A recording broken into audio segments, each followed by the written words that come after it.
আসসালামু আলাইকুম সুপ্রিয় দর্শক। অবশেষে ইরান সিমর্গ ওড়াতে পেরেছে আকাশে এবং তাদের 15 বছর লেগেছে এই সিমর্গ ওড়াতে। সিমর্গ হলো তাদের নিজস্ব প্রযুক্তিতে নিজস্ব নকশায় তৈরি করা একটা কার্গো উড়োজাহাজ, মানে একটা কার্গো বিমান। 15 বছর ধরে তারা চেষ্টা করছে এই বিমানকে ডেভেলপ করার জন্য এবং অবশেষে ইরান সফল হয়েছে। ফলে পৃথিবীতে এখন 20টির চেয়েও কম দেশ রয়েছে যারা নিজস্ব ডিজাইনে নিজস্ব প্রযুক্তির বিমান তৈরি করতে পারে। ইরান সেই সক্ষমতা দেখিয়েছে এবং এই উড়োজাহাজটির নাম তারা দিয়েছে সিমর্গ। সিমর্গ শব্দটি আমরা খুঁজে পাই ফরাসি পুরাণে। আবার ধরুন, ইউরোপের পুরাণে এই সিমর্গের কাছাকাছি একটি শব্দ আছে, সেটি আপনারা সবাই জানেন, আমরা সবাই জানি, সেটি হলো ফিনিক্স। ফিনিক্স একটা পাখি যা ধ্বংসস্তূপ থেকে আবার নিজেকে গড়ে তোলে, এক ধরনের অমর পাখি। সিমর্গও ঠিক তাই, এরকম একটা শক্তিশালী পাখি, একটা অমর পাখি। এটি মহান ঈগলের মতো একটা পাখি। এই সিমর্গ শব্দটির একটা আধ্যাত্মিক অর্থ রয়েছে, মমতাময়ী, মায়ের মতো, ত্রাণকর্তা, এরকম নানানভাবে এটিকে মহান করে তোলে।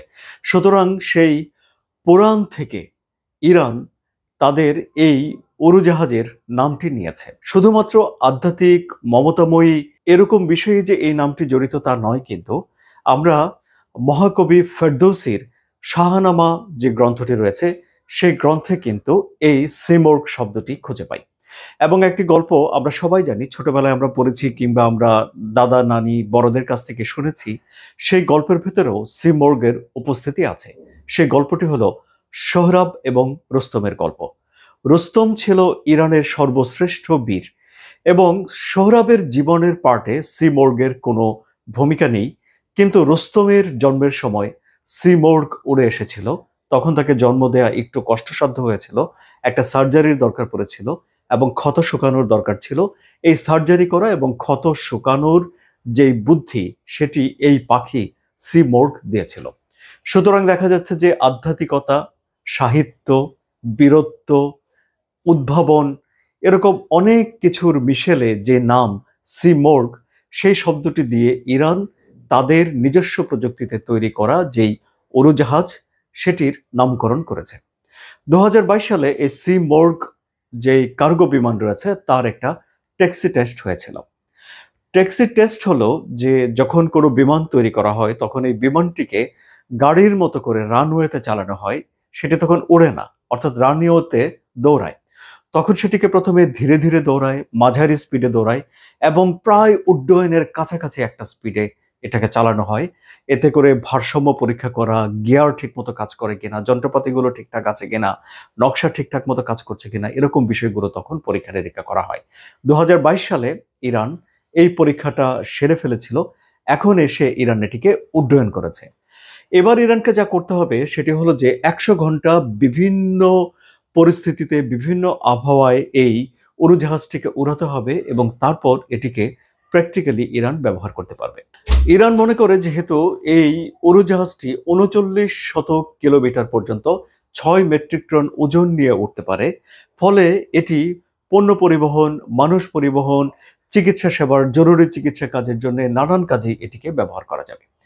এখন প্রথমে যেই বিমানটিকে তারা বেজ ধরেছিল সেটি ইউক্রেনের সঙ্গে ইরানের একটা প্রকল্প ছিল এবং সোভিয়েত আমলের একটা বিমানকে তারা বেজ করেছিল এবং তারপর এতে ইরান নিজস্ব প্রযুক্তি, নিজস্ব উদ্ভাবন, সৃজনশীলতার প্রয়োগ করে এবং করার পর এখন দেখা যাচ্ছে যে ইরান দাবি করছে যে তারা আসলে সত্যিকার অর্থেই একটা আলাদা এই উড়োজাহাজ তৈরি করে ফেলেছে, অর্থাৎ এটি ইরানের নিজস্ব প্রযুক্তির উড়োজাহাজ হয়ে গেছে।